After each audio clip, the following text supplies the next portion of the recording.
소크라테스 익스프레스, 에릭 와이너. 에픽테토스처럼 역경에 대처하는 법. 여러 다양한 철학은 각기 다른 시기에 각기 다른 사람들에게 호소한다. 서로의 저항 정신은 10대의 마음을 끈다.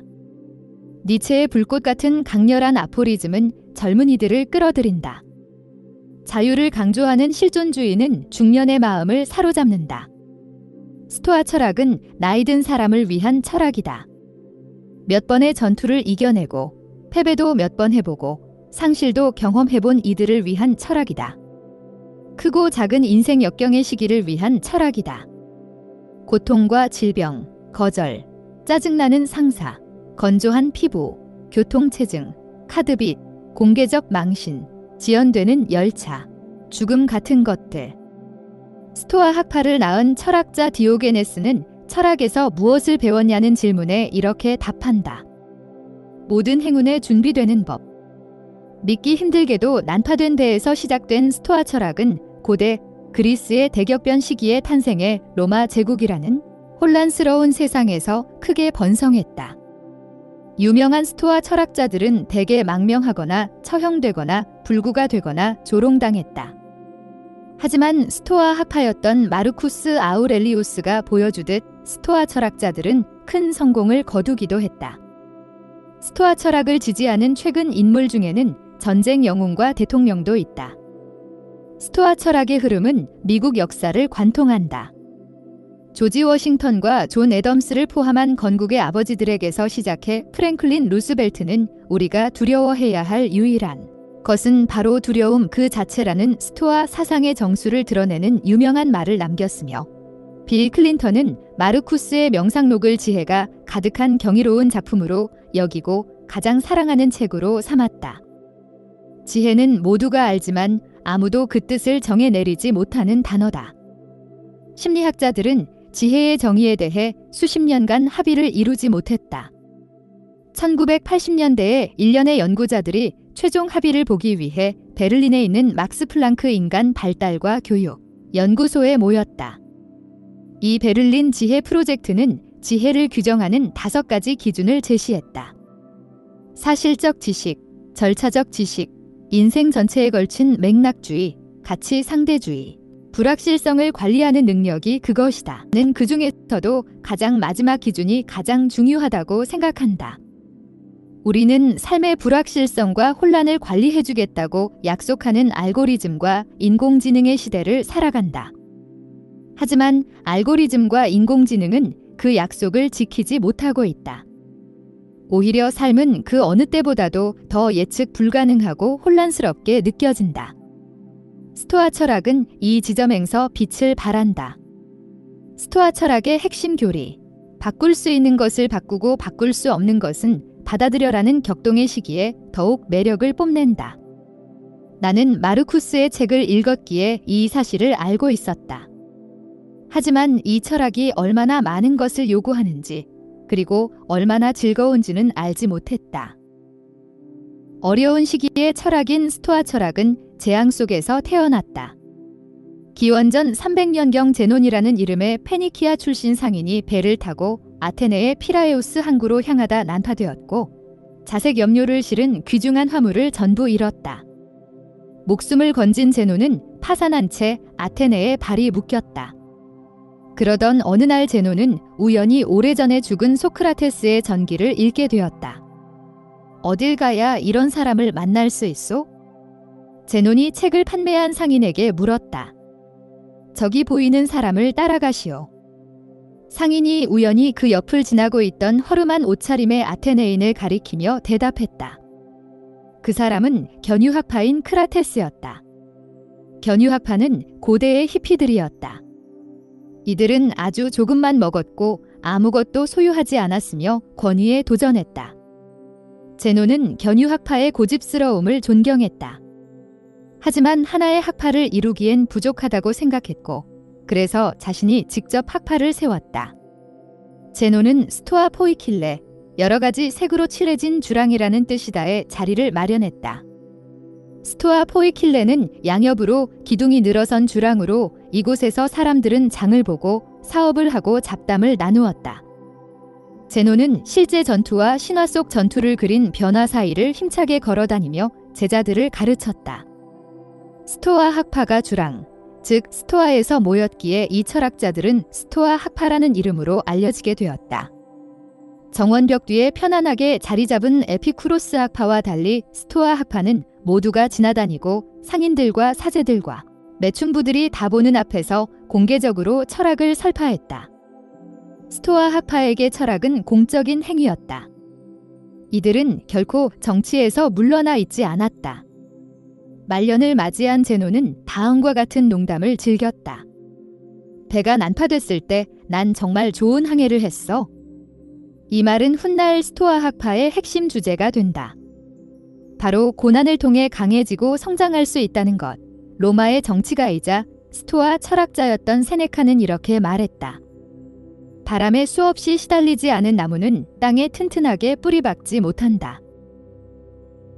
바람에 흔들려야 땅을 더욱 강하게 움켜쥐고 안정적으로 뿌리내릴 수 있기 때문이다. 고난은 덕을 함양할 수 있는 기회다. 스토아 캠프의 첫 번째 날, 스토아 철학에 대한 내 생각이 전부 틀렸음을 깨닫는다. 인정머리 없고 냉정한 스토아 철학의 이미지는 에피쿠로스, 학파의 식도락과 이미지만큼이나 사실과 거리가 멀다. 스토아 학파는 차가운 사람들이 아니다. 강렬한 감정을 억누르지도 안으로는 벌벌 떨면서 겉으로만 용감한 표정을 짓지도 않는다. 이들은 모든 감정을 다 내던지지 않는다. 불안, 두려움, 질투, 분노, 그 밖에 다른 정념처럼 오직 부정적인 감정만 내던진다. 스토아 학파는 기쁨을 모르는 로봇이 아니다. 미스터 스팍도 아니다. 윗입술을 꽉 깨물고 삶의 고난을 버텨내는 사람들이 아니다. 성격 나쁜 쇼펜하우어와는 달리 스토아 학파는 우리가 가능한 최선의 세상, 유일하게 가능한 세상에 살고 있다고 믿는다. 스토아 학파는 유리잔에 물이 반이나 차 있다고 생각하는 데서 끝나지 않는다. 이들은 자신에게 유리잔이 있다는 사실을 기적으로 여긴다. 정말 아름다운 유리잔이 아닌가? 수백 조각으로 산산이 부서진 유리잔의 끝을 예상하고 유리잔이 있음에 더욱 감사해야 한다. 애초에 유리잔을 가져본 적 없는 삶을 상상한다. 친구의 부서진 유리잔과 그때 자신이 줄 수 있는 위로를 상상한다. 아름다운 자기 유리잔을 타인과 함께 나누는데 다른 사람들 역시 로고스, 즉 합리적 질서의 일부이기 때문이다. 즐거워하는 스토아 학파는 모순적인 표현이 아니라고 나이트 주립대학의 철학 교수이자 스토아 철학을 실천하는 윌리엄 어빈이 말한다. 그는 이렇게 설명한다. 스토아 철학을 실천하면 작은 기쁨을 더 섬세하게 느끼게 된다. 우리는 뜬금없이 우리가 우리라서, 우리가 우연히 살게 된 이 우주 안에서 우리가 지금 살고 있는 삶을 살고 있어서 기쁨을 느낀다. 고백하자면 매우 솔깃하다. 스토아 학파는 이기적이지 않다. 이들은 다른 사람을 돕는다. 감상벽이나 동정심 때문이 아니라 손가락이 손을 돕듯이 그러게 하는 것이 합리적이기 때문에 돕는다. 그리고 그 과정에서 겪는 불편, 심지어 고통까지도 기꺼이 감내한다. 스토아 학파의 이타주의는 가끔 냉정해 보이지만 상당히 효과적이다. 로비 한 명 한 명에게 스토아 캠프의 워크북이자 고대 그리스에서 쓰인 얇은 텍스트 하나를 나눠준다. 텍스트라기보다는 팸플릿에 더 가깝다. 총 18쪽밖에 안 된다. 엔키리디온, 즉 안내서라는 뜻이다. 로마의 노예였다가 첫 학자로 변신한 에픽테토스의 가르침이다. 스토아 사상의 본질을 뽑아낸 정수다. 첫 번째 페이지의 첫 번째 줄에서부터 시작한다. 로비 소리 내어 읽는다. 어떤 것들은 우리에게 달렸고 어떤 것들은 우리에게 달려있지 않다. 너무나도 참인 동시에 너무나도 명백한 문장이다. 당연히 어떤 것들은 우리에게 달렸고 어떤 것들은 그렇지 않다. 내가 이 말을 들으려고 수천 킬로미터를 달려왔던가? 하지만 이 문장은 스토아 철학의 정수를 보여준다. 우리는 모든 것이 본인에게 달렸다고 말하는 시대를 살고 있다. 자신이 더 똑똑하거나 더 부유하거나 더 날씬하지 않은 것은 충분히 노력하지 않았기 때문이다. 메시지는 분명하다. 우리는 자기 운명의 통제권을 갖는다. 하지만 정말로 그런가? 우리가 통제할 수 있는 것은 정확히 무엇인가? 내가 지금 생각하는 것은 아니라고 스토아 학파는 답한다. 대부분이 자기 통제하에 있다고 생각하는 것은 사실 위에 통제밖에 있다. 부도 명성도 건강도 통제할 수 없다. 본인의 성공과 자식의 성공도 마찬가지다. 뭐 규칙적으로 운동할 수야 있겠지만 헬스장에 가는 길에 버스에 치일 수도 있다. 몸에 좋은 음식만 먹을 수야 있겠지만 그렇다고 해서 반드시 오래 사는 것도 아니다. 사무실에서 하루 14시간씩 일할 수도 있겠지만 어쩌면 상사가 당신을 싫어해서 당신의 커리어를 방해할 수도 있다. 스토아 철학은 이처럼 우리의 통제를 벗어나는 상황과 성과를 무관한 것이라 칭한다.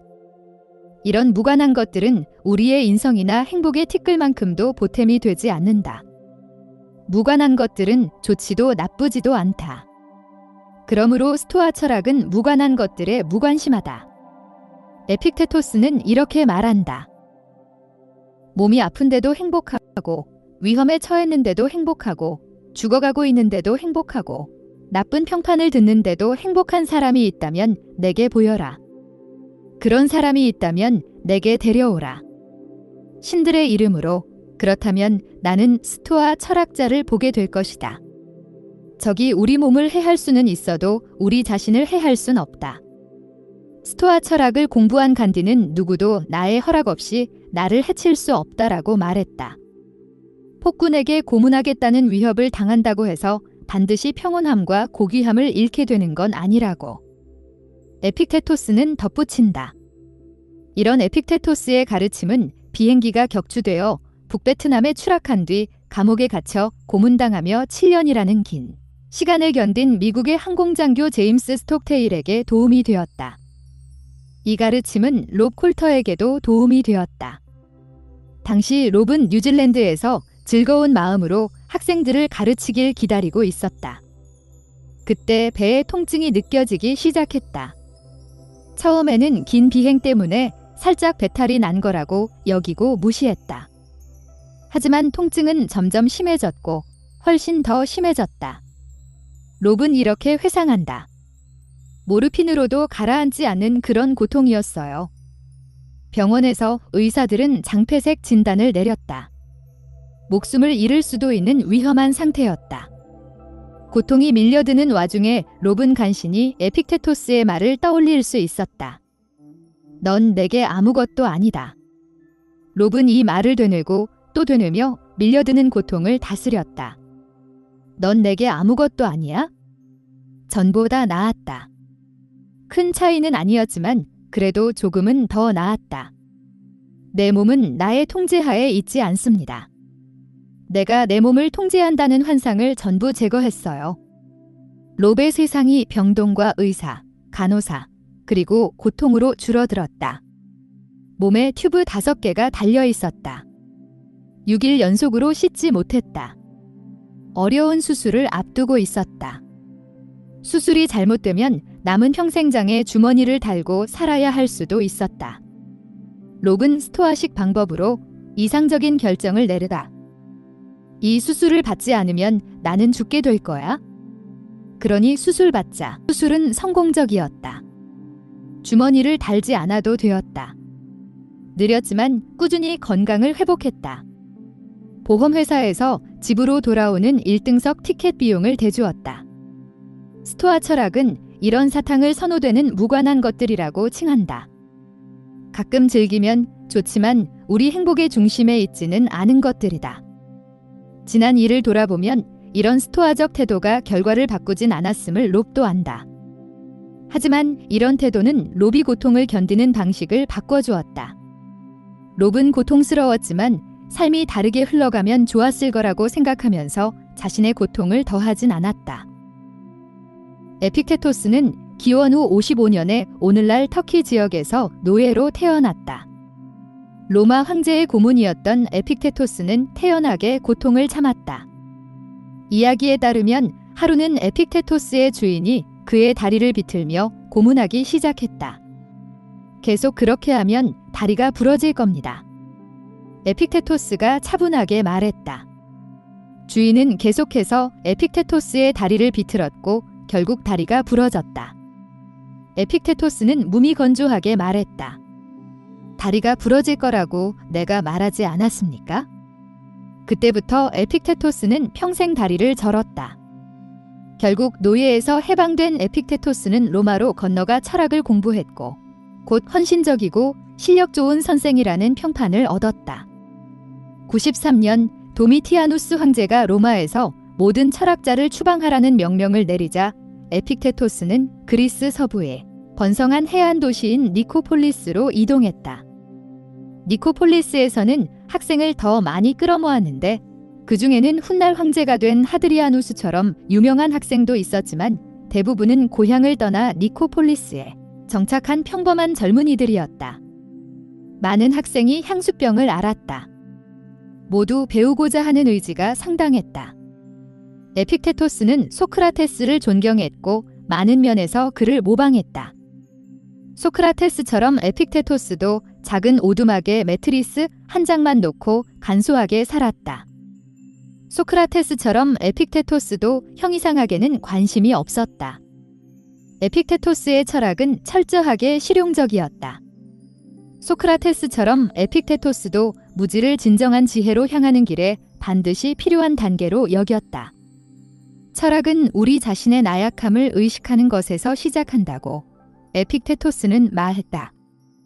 삶의 많은 것들이 우리의 통제 바깥에 있지만 우리는 가장 중요한 것을 지배할 수 있다. 바로 우리의 생각과 충동, 욕망, 혐오감, 즉 우리의 정신적 감정적 삶이다. 우리 모두에게는 헤라클레스의 기운과 슈퍼히어로의 파워가 있지만 그것은 우리의 내면 세계만을 제어할 수 있다. 내면 세계를 지배하라. 그러면 천하무적이 될 것이라고 스토아 철학은 말한다. 우리는 너무 자주 자신의 행복을 타인의 손에 맡긴다. 고압적인 상사나 변덕스러운 친구, 인스타그램 팔로워 같은 타인의 손에. 노예였던 에픽테토스는 이런 고난을 스스로 부여한 속박에 빗댄다. 원하는 것이 아무것도 없는 사람만이 자유로울 수 있다. 에픽테토스는 모르는 사람에게 자기 몸을 맡기는 상황을 상상해보라고 말한다. 터무니없지 않나? 하지만 그것이 바로 우리가 매일 마음속에서 하는 일이다. 우리는 우리의 주권을 타인에게 이양해 그들이 우리의 마음을 지배하게 만든다. 그들을 몰아내야 한다. 지금 당장. 그리 어려운 일은 아니다. 세상을 바꾸는 것보다 스스로를 바꾸는 것이 훨씬 쉽다. 대학 캠퍼스에서 흔히 보이는 트리거 워닝의 문제 중 하나가 바로 이것이다. 이런 경고문은 대학생들이 충격적일 수 있는 내용에 대한 자신의 반응을 통제할 수 없을 것이라는 가정을 더욱 강화한다. 학생들의 힘을 과소평가한다. 스토아식 방법은 아니다. 키케로는 궁수를 떠올려보라고 말한다. 궁수는 자기 능력이 허락하는 한 가장 훌륭하게 활시위를 당기지만 시위를 놓고 나면 화살의 궤적이 더 이상 자기 손에 달려있지 않음을 알고 숨을 내쉰다. 스토아 철학은 이렇게 말한다. 해야 할 일을 하라. 그리고 일어날 일이 일어나게 두라. 우리는 외부의 목표를 내면의 목표로 바꿈으로써 실망의 공격에 대비해 예방접종을 놓을 수 있다. 테니스 경기에서 이기려 하지 말고 자신이 할 수 있는 최선의 경기를 펼칠 것. 자기 소설이 출간되는 것을 보고 싶어하는 대신 자신이 쓸 수 있는 가장 훌륭하고 진실한 소설을 쓸 것. 그 이상도 이하도 바라지 말 것. 우리는 스토아 철학에 무릎을 담갔고 더 깊이 들어갈 준비가 되었다. 에픽테토스의 안내서 속 날카로운 문단들을 하나하나 읽어나간다. 어떤 문단은 긴 토론을 벌일 만하고 어떤 문단은 가벼운 끄덕임만으로 충분하다. 그러다 이 문장이 나타난다. 사람들을 화나게 하는 것은 문제 자체가 아니라 그 문제에 대한 그들의 판단이다. 우리는 침묵 속에서 가만히 자리에 앉아 심호하면서 동시에 너무나도 명백한 2000년 전의 생각을 받아들인다. 스토아 학파는 우리의 감정이 이성적 사고의 산물이라고 믿지만 그 사고에는 결함이 있다고 본다. 사고방식을 바꿈으로써 자신의 느낌도 바꿀 수 있다. 스토아 철학의 목표는 아무것도 느끼지 않는 것이 아니라 정확히 느끼는 것이다. 이 말이 이상하게 들린다는 것을 나도 안다.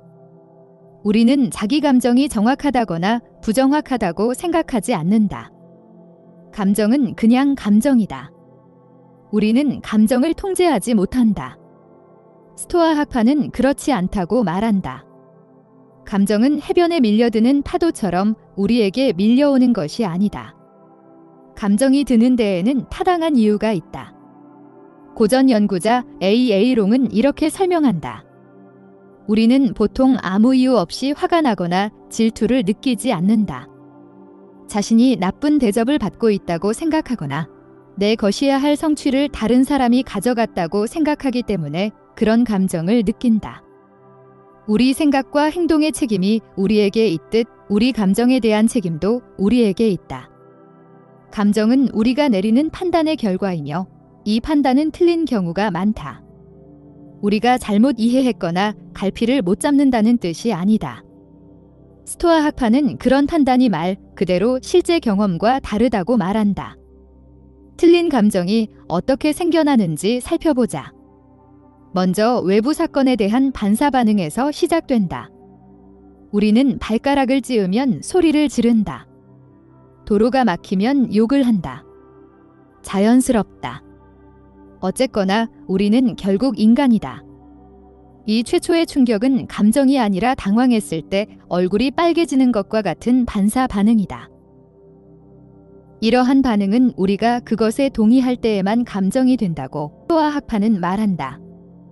우리는 우리의 반응에 동의함으로써 반사 반응을 정념의 지위에 올려놓는다. 이 모든 과정이 순식간에 눈 깜짝할 사이에 발생하지만 이 중 그 무엇도 우리의 허락 없이 일어나지는 않는다. 이 부정적인 최초의 정념을 존중하고 증폭시키기를 선택할 때마다 우리는 불행하기를 선택하고 있는 것이다. 스토아 철학은 묻는다. 도대체 왜 그러고 싶어 하는가? 인상에서 동의로 이어진 끈을 잘라내야만 한다. 바로 이 지점에서 소크라테스식 멈춤, 나는 이를 위대한 멈춤이라 부른다. 이 도움이 된다. 에픽테토스는 이렇게 말한다. 선명한 인상에 빠져들지 말고 이렇게 말하라. 인상이여, 잠시 기다리게. 내가 무엇인지, 무엇을 나타내는지 살펴보게 해주게. 너를 따져보게 해주게. 고난에 대한 우리의 반응이 자동으로 따라오는 것이 아니라 우리가 내리는 선택임을 깨달아야만 더 나은 선택을 내리기 시작할 수 있다. 하지만 꽉 막힌 도로에 갇히거나 발가락을 찌으면 다들 화가 나지 않나? 롭은 모두가 그런 것은 아니라고 말한다. 그리고 덧붙인다. 발가락을 찧었을 때 많은 사람들이 화를 낸다고 해서 나도 그래야 하는 것은 아니죠. 우리는 언제나 자유롭게 동의를 거둘 수 있다. 이것이야말로 온전히 우리에게 달린 일이다. 최초 정념에 반드시 동의해야 한다면 다른 방향으로 동의해보라고 에픽테토스는 제안한다. 정념에 다른 이름을 붙여라. 홀로 있을 때 느끼는 고독의 평온함이라는 이름을 붙여라.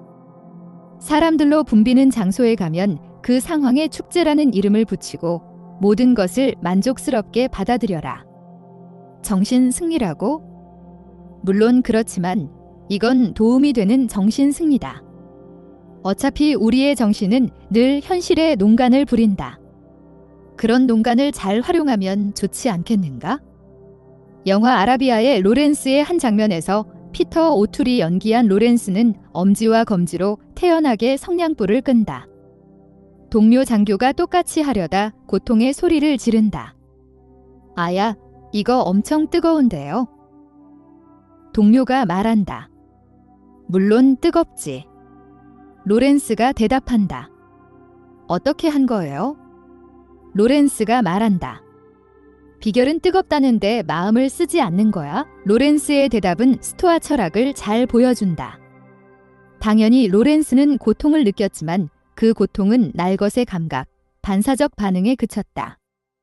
이 반응은 본격적인 감정으로 발달하지 않았다. 로렌스는 말 그대로 고통의 마음을 쓰지 않았다. 몸이 경험한 것을 마음이 경험하고 중폭시키도록 두지 않았다. 징징대는 것은 나의 본성이다. 이름부터가 와이너다. 투덜거리고 끙끙거리고 불평하고 푸념하고 투정을 부리고 싶다. 하지만 스토아 철학의 격언을 떠올리며 꾹 참는다. 훌륭한 사람은 탄식하지도 한숨을 쉬지도 불평하지도 않는다. 마르쿠스도 불평불만이 고통을 줄여주지 않고 오히려 악화시킬 수 있다는 것을 내게 상기시킨다. 그는 이렇게 말한다. 어느 면에서든 불평은 하지 않는 것이 가장 좋다. 나의 태도는 내가 동의하느냐 마느냐는 내 통제하에 있다. 에픽테토스는 우마차에 묶인 개를 비유로 든다. 우마차는 움직이고 있고 무슨 일이 있어도 계속 움직일 것이다. 개에게는 선택지가 있다. 땅에 질질 끌려갈 것이냐, 우마차를 따라 달릴 것이냐. 나는 달리기를 시작해야 한다. 게다가 나는 스토아 철학에서 자발적 박탈이라 부른 것을 실천하고 있다. 그래 맞다. 사실 지금 난 그리 자발적이지 않다. 세네카는 매달 며칠씩 가난을 실천할 것을 권했다. 그는 가장 값싼 최소한의 음식을 먹고 거칠고 투박한 옷을 입으라고 조언했다. 자발적 박탈을 실천하는 스토아주의자는 어떤 면에서는 자연에 순응하는 삶을 살라는 스토아 철학의 격언을 고수하고 있는 것이다. 더우면 땀을 흘리고 추우면 몸을 떨며 굶주렸을 때는 극심한 배고픔을 느낀다. 하지만 자발적 박탈의 목표는 고통이 아니라 기쁨이다. 때때로 삶을 편안하게 해주는 것들을 스스로 거부함으로써 우리는 그것들에 더욱 감사하게 되고 덜 얽매이게 된다. 자발적 박탈은 자제력을 길러주며 자제력을 키우면 여러 좋은 점이 있다. 저 초콜릿 케이크 한 조각을 먹지 않고 참으면 스스로에게 만족감을 느끼게 된다. 기쁨을 포기하는 것은 삶에서 가장 큰 기쁨 중 하나다. 자발적 박탈은 용기를 길러준다. 또한 그리 자발적이지 않을 수도 있는 미래의 박탈에 대비해 예방주사를 놔준다. 지금은 따끔한 고통을 경험하지만 미래의 고통은 훨씬 줄어든다. 소아 진료실에서 놔주는 또 다른 백신은 프리메디타치오 말로룸, 즉 최악의 상황에 대한 예상이다. 세네카는 인생이라는 화살이 어디로 날아갈지를 예상해보라고 말한다. 최악의 시나리오를 상상하고 유배, 고문, 전쟁, 난파 사고를 머릿속에서 반복 재생하라는 것이다. 스토아 철학은 미래의 고난을 상상하는 것은 미래의 고난에 대해 걱정하는 것과는 다르다고 말한다. 걱정은 모호하고 애매한 것이다. 하지만 고난을 예상하는 것은 구체적인 행위이며 더 구체적일수록 좋다. 나는 재정난을 겪는 모습을 상상한다보다 집과 차, 그동안 모은 가방 전부를 잃고 다시 어머니 집에서 살게 되는 모습을 상상한다가 더 좋다. 에픽테토스는 큰 도움이 되는 또 다른 제안을 한다. 내가 말하고 듣고 걷고 숨쉬고 삼키는 능력을 잃었다고 상상해보라.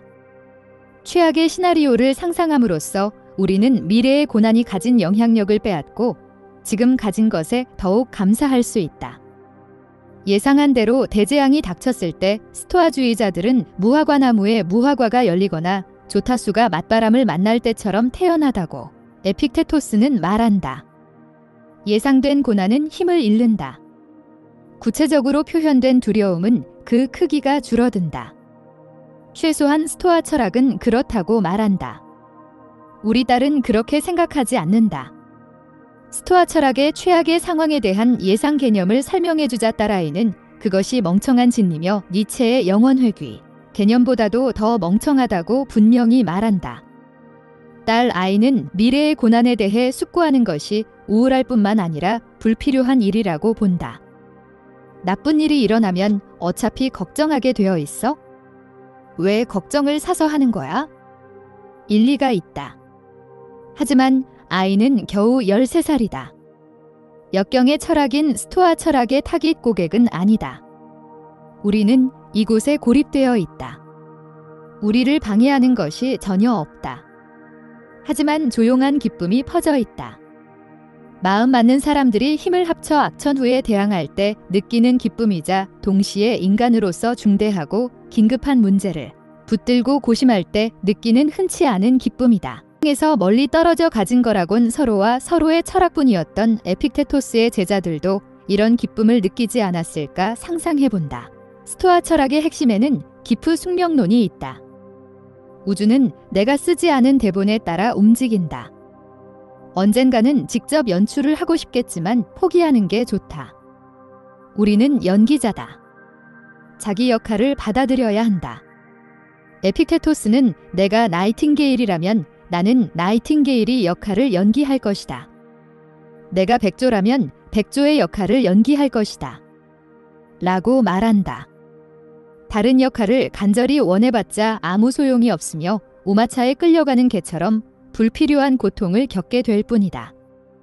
스토아 철학은 지금 가진 것을 욕망하는 법을 배워야 한다고 말한다. 이상하게 들린다는 거 안다. 욕망한다는 것은 지금 내게 없는 것을 바란다는 뜻 아닌가?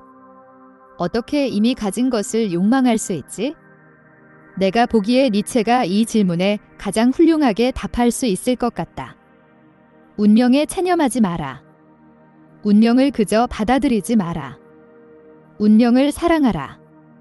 운명을 욕망하라. 우리의 새벽 운동에는 합리적 이유가 있다. 스토아 철학에는 신체적 특징이 있었다. 스토아 학파를 처음으로 세운 제노는 몸이 탄탄한 것으로 유명했는데 아마 주랑 사이를 격렬하게 오간 결과였을 게 분명하다. 제논의 후계자인 클레안테스는 전직 권투 선수였고 클레안테스의 후계자인 클리시포스는 장거리 달리기 선수였다. 이들이 이처럼 몸을 단련한 것은 메달을 따기 위해서도 심지어 건강을 얻기 위해서도 아니었다. 스토아 철학의 모든 것이 그렇듯 신체 단련은 덕, 구체적으로는 자제력과 용기, 인내를 실천하는 하나의 방법이었다. 스토아 철학은 힘들다. 스토아 철학은 쉽지 않으며 쉬운 척하지도 않는다. 그리스의 중용 사상은 거의 들어있지 않다. 전부 아니면 전무의 철학이다. 사람은 고결하거나 고결하지 않거나 둘 중 하나다. 자연에 순응하는 삶을 살거나 그렇지 않거나 둘 중 하나다. 에피쿠로스 학파처럼 스토아 학파도 철학을 영혼을 위한 약으로 여겼다. 스디슨 약 에픽테토스는 철학자의 학교를 의사의 진료실에 비유하며 고통스러워하며 이곳을 떠나야지, 즐거워하며 떠나서는 안 된다. 라고 덧붙인다. 그리고 진료실을 방문하는 목적은 의사에게 의존하기 위해서가 아니라 스스로를 치유하기 위해서 자기 자신이 의사가 되기 위해서라고 말한다. 이런 자립심에 대한 강조는 왜 스토아 철학이 미국 건국의 아버지들과 오늘날의 많은 군인들에게 호소하는지를 설명해준다. 스토아 철학은 우리 어깨 바로 위에 자기 행복에 대한 책임을 지운다. 어린 제자가 코가 나온다며 불평하자 에픽테토스는 이렇게 답한다. 내게는 손이 없느냐? 직접 코를 닦아라. 그리고 신을 탓하지 말 거라. 우리 모두는 각자 조금씩 로고스를 지니고 있다. 스토아 철학에 따르면 로고스는 전 세계에 스며있는 신적 지성이다. 이성은 우리에게 주어진 가장 큰 축복이며 유일하고도 진정한 행복의 근원이다. 우주에는 신적이면서도 전적으로 합리적인 지성이 스며있다. 이성적으로 행동할 때마다 우리는 이 지성과 악수를 나눈다. 스토아 학파에게 이성적 행동은 냉정한 행동을 뜻하지 않는다. 이성적 행동은 우주와 조화를 이루는 행동이며 거기에는 냉정한 점이 조금도 없다. 롭은 우리는 신적인 섭리를 따르는 대리인이라고 말한다. 그러므로 자연에 순응하는 삶을 사는 것은 곧 이성의 왕국과 동맹을 맺는 것이다. 우리는 어디에서나 그런 삶을 살 수 있다. 당신이 지구 위 높은 곳을 맴돌며 당신의 작은 세상을 내려다보고 있다고 상상해보라. 별것 아닌 교통체증과 더러운 그릇과 옹졸한 말다툼과 잃어버린 노트들, 전부 무관한 것들이다. 우리는 아무것도 아니다. 우리는 모든 것이다. 고난의 다른 이름은 상실이며 스토아 철학은 여기에 대해서도 해줄 말이 많다. 다행이다. 나도 그 분야에서 도움을 좀 받을 수 있을 것이다. 에픽테토스는 먼저 작은 상실을 극복한 다음 더 큰 상실로 넘어가자고 제안한다. 코트를 잃어버린 적이 있는가? 그렇다면 그건 당신이 코트를 가지고 있었기 때문이다. 하지만 스토아 철학의 세계관에서 당신은 사실 그 코트를 잃어버리지 않았다. 반납한 것이다. 도서관에 책을 반납하거나 호텔에서 체크아웃을 할 때보다 더 충격받을 이유가 없다. 에픽테토스는 이렇게 말한다. 무언가를 잃어버렸을 때 그 자리에서 즉시 그 사실을 받아들이고 그것을 가질 수 있었던 시간에 감사해라. 내 유모와 어머니 앞에서 훌쩍훌쩍 우는 게 더 낫다고 생각하는 게 아니라면? 남자답게 굴어야 한다.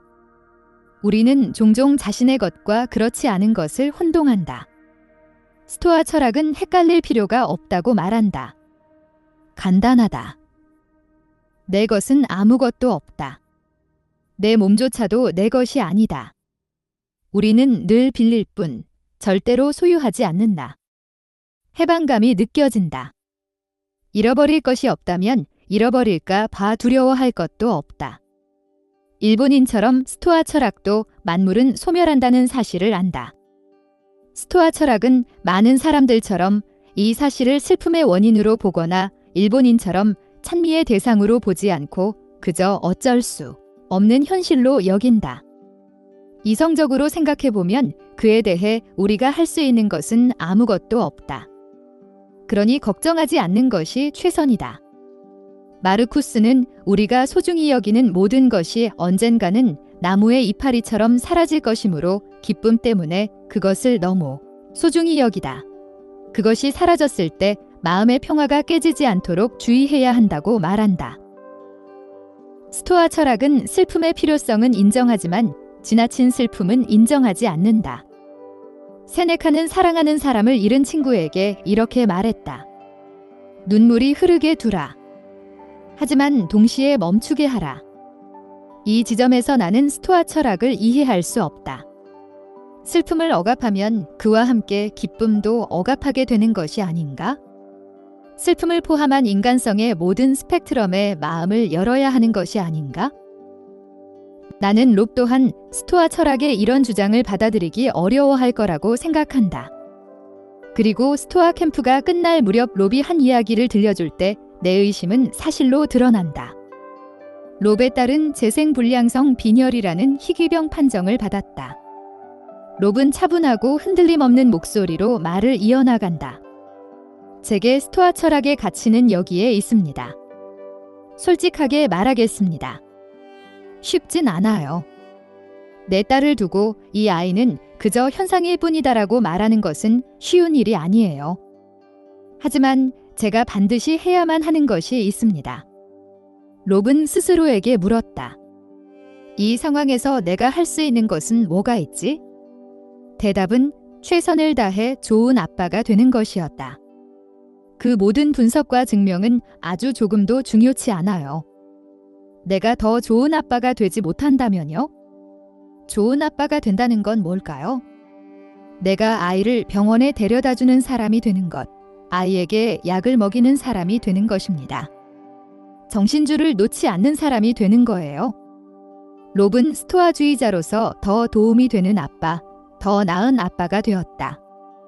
그리고 스토아 철학에서 거의 사용하지 않는 단어이긴 하지만 더 다정한 아빠가 되었다. 스토아 캠프의 마지막 날, 잠에서 깨어나니 폭설이 내리고 있었다.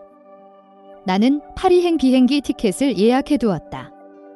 사람들이 걱정하고 있다. 여기서 사람들이란 나를 의미한다. 상황을 파악할 수 있는 앱 같은 게 있으면 좋겠어요. 내가 말한다. 거기 있잖아요. 롭이 대답한다. 당신 손 안에요. 내 아이폰에요? 아니요. 다른 손에요. 안내서요. 에픽테토스의. 난 스토아 캠프에서 뭘 배운 거지? 실제로 역경에 부딪히자 동해 거두기, 유보조항, 고난 미리 예상하기 같은 그 모든 훌륭한 개념들이 머릿속에서 전부 증발되어 버린다. 그리 큰 역경이랄 수도 없다. 에픽테토스에게 기대본다. 이 상황에서 내가 통제할 수 있는 건 뭐지? 눈도 아니고 끊긴 도로도 아니며 내 철학 여행도 아니다. 이름을 다시 붙이는 게 좋을 것 같다는 생각이 든다. 나는 내가 처한 곤경을 짧은 휴가이자 동료 스토아주의자들과 더 많은 시간을 보낼 수 있는 기회로 명명한다. 파리는 수세기 동안 그 자리에 있었다. 아마 좀 더 기다려줄 수 있을 것이다. 눈은 평생 내리지 않을 것이다. 그 무엇도 영원하지 않다. 눈은 곧 멈출 것이고 나는 남쪽으로 이동해 결국은 파리의 환한 불빛 아래 설 것이다. 그래. 나는 곧 파리에 있게 될 것이다. 운명이 허락한다면